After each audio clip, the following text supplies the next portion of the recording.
धन्यवाद सभापति महोदय, आपने मुझे मांग संख्या 30 और 31 पर बोलने का मौका दिया। सभापति महोदय, आपके माध्यम से मैं सामाजिक न्याय एवं अधिकारिता विभाग की मांग संख्या 31 के अंतर्गत कुछ अपने विचार रखना चाहता हूं। और ये जो इश्यूज़ हैं ना, इसमें किसी की आलोचना है, एक बेसिक प्रॉब्लम की तरफ आप पूरे सदन का ध्यान आकर्षित करना चाहता हूं। और वो प्रॉब्लम है ओल्ड एज प्रॉब्लम्स। सामाजिक न्याय एवं अधिकारिता की बात जब आती है, हम युवाओं की भी बात करते हैं, महिलाओं की भी बात करते हैं, बाल कल्याण की भी बात करते हैं, लेकिन ओल्ड एज प्रॉब्लम जो है, बुजुर्गों की जो समस्या है, वृद्धों की जो समस्या है, और इसकी आबादी में बताना चाहूँगा माननीय सभापति महोदय, सभी होने वाले हैं बुजुर्ग, ऐसे ही सब बुजुर्ग होने वाले हैं, सभी बुजुर्ग होंगे।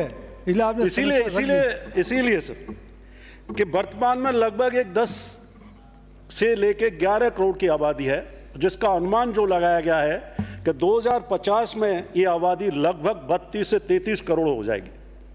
और आए दिन हम ये देखते हैं, अखबारों के माध्यम से भी केसेस भी होते हैं, न केवल प्रशासनिक अधिकारियों के द्वारा, अमीरों के द्वारा भी, अमीर के बच्चों के द्वारा भी, समाज के द्वारा, समाज के विभिन्न वर्गों के द्वारा आए दिन बुजुर्गों के साथ, वृद्धों के साथ असम्मान किया जाता है, प्रताड़ित किया जाता है और उनको दर दर की ठोकरें खाने के लिए छोड़ दिया जाता है। माननीय सभापति महोदय, समय समय पर हालांकि न्यायपालिका ने भी इंटरवेंशन किया, कई निर्णय भी आए हैं और व्यवस्था भी दी गुजारा भत्ते की। और भारत सरकार ने 2007 में जो एक एक्ट भी लेके आई थी, maintenance and welfare of parents and senior citizen act 2007, उसमें संशोधन भी किए। वर्तमान केंद्र सरकार ने भी कुछ संशोधन किए, लेकिन वो स्टैंडिंग कमेटी को पार्लियामेंट की चला गया, अभी वो विचाराधीन है। लेकिन मैं राजस्थान सरकार से अनुरोध करना चाहूँगा कि जिस तरह से असम सरकार ने कुछ अभी हाल ही में एक निर्णय लिया है, और वो निर्णय लिया है कि कोई भी सरकारी कर्मचारी अधिकारी अगर अपने बुजुर्गों का भरण पोषण नहीं करता है तो वो उसकी तनख्वाह में से 10% से लेकर के 15% कटौती करके और सीधा बुजुर्गों के खाते में ट्रांसफर किया जाएगा। तो मैं आपके माध्यम से माननीय मुख्यमंत्री जी का भी ध्यान आकर्षित करना चाहता हूं और राज्य सरकार का भी ध्यान आकर्षित करना चाहता हूं कि प्रदेश सरकार इसमें पहल करे और बुजुर्गों के सम्मान के लिए जिस भी परिवार में कोई सरकारी व्यक्ति है, कर्मचारी है, अधिकारी है, उसके लिए एक बिल लेके आए। मैं समझता हूं पूरा सदन इसका स्वागत करेगा। प्रदेश के जितने भी बुजुर्ग की जनसंख्या है वो भी आपको अभिवादन देगी सदन के सदस्यों को। माननीय सभापति महोदय, आप ये जानते हैं ये समस्या क्यों पैदा होती है। आप जानते हैं जिस तरह से उपभोक्ता संस्कृति का प्रतिपादन हो रहा है, नई जनरेशन और पुरानी जनरेशन में जो गैप आ रहा है, बदलते जो सामाजिक मूल्य हैं, उस सामाजिक मूल्यों का जो प्रभाव देखने को मिल रहा है, एकल परिवार जो हो रहा है, उसकी वजह से हमारे बुजुर्गों को बहुत भयंकर त्रासदी का सामना करना पड़ता है। और इसके बावजूद भी सरकार ने बहुत सारी योजनाएं दी, बहुत सारी योजनाएं बता सकता हूं। राष्ट्रीय वृद्धजन नीति है, वृद्धावस्था पेंशन कार्यक्रम है, अन्नपूर्णा कार्यक्रम भी है, स्थानीय बीमा योजना है। लेकिन इनके लिए बजट तो निर्धारित कर दिया जाता है, लेकिन अल्प बजट, लाभार्थियों की अनुचित पहचान और लंबी प्रक्रिया होने की वजह से या अनियमित भुगतान होने की वजह से आज भी बुजुर्ग जो है दर दर भटकते हैं। मैं सदन का पूरा ध्यान आकर्षित करना चाहूंगा, ये ना कोई बीजेपी की लड़ाई है, ना कांग्रेस की लड़ाई है, ना लोकदल की लड़ाई है, किसी की लड़ाई नहीं है। ये प्रदेश के उन बुजुर्गों की आवाज है। वो ये देखता है कि जिस भावना से हम लोगों को चुन के भेजा जाता है कि वो वृद्धावस्था के लिए, बुजुर्गों के लिए, जब वो 65 या 70 साल से और 80-90 साल का होता है। और मैं बताना चाहूंगा माननीय सभापति महोदय, 90% बुजुर्ग ऐसे हैं जिनका कोई नियमित आय का साधन नहीं है। सरकार हालांकि वृद्धावस्था पेंशन देती है, आप जानते हैं वृद्धावस्था पेंशन कितनी मिलती है? 1000। ये धन्यवाद देना चाहूंगा पूर्ववर्ती सरकार का भी कि जो 15% प्रतिवर्ष बढ़ाने की वृद्धि की, माननीय अभी वर्तमान सरकार ने भी उसकी बढ़ोतरी कर दी है, मैं उसका भी धन्यवाद देना चाहूंगा। लेकिन आप जानते हैं ये व्यवस्था भी काफी कम है।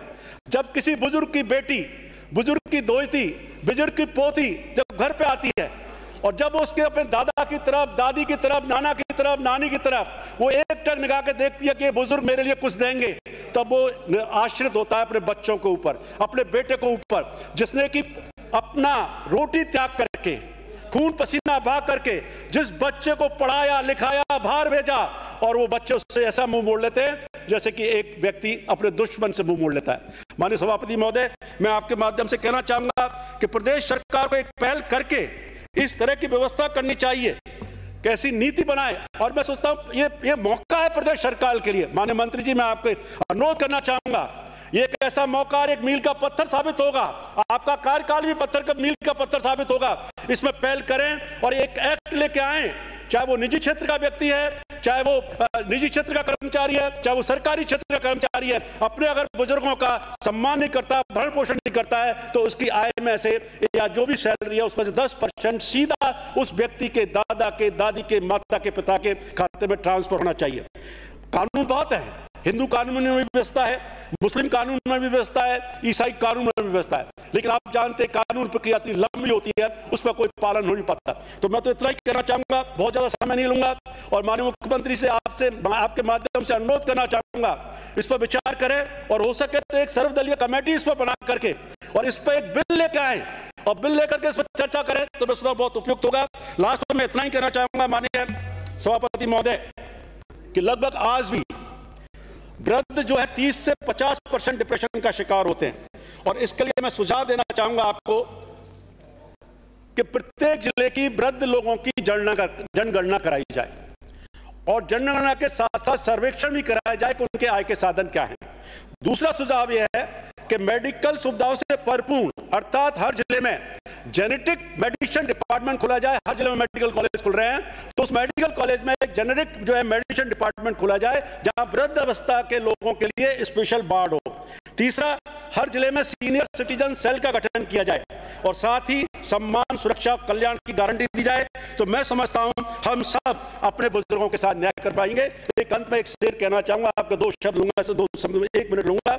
बहुत सेल्फी लेते हैं, बहुत सेल्फी लेते हैं, जरा मुस्कुराया करो, अपने चेहरे को आईना भी दिखाया करो। अरे जमाने के तजुर्बे गूगल पर नहीं मिलेंगे, मिले जो वक्त बुजुर्गों के पास बैठ जाया करो। धन्यवाद सभापति। धन्यवाद।